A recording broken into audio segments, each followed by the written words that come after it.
எல்லா புகழும் இறைவனுக்கு. ஹோண்டா ஐயான்னு சரியான வண்டிங்க. கேஸ்லேயும் ஓடும், பெட்ரோல்லையும் ஓடும். எல்ஜிபி உள்ளது.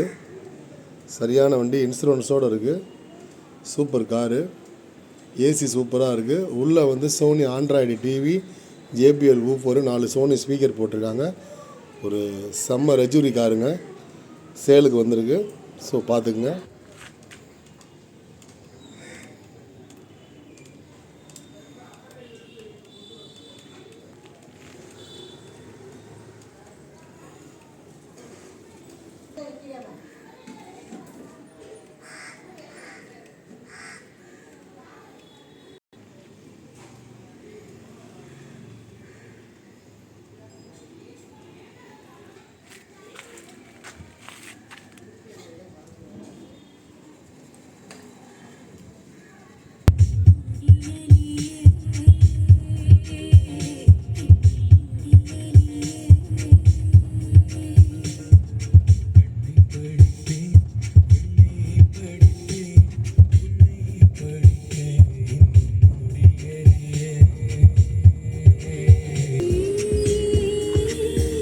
Some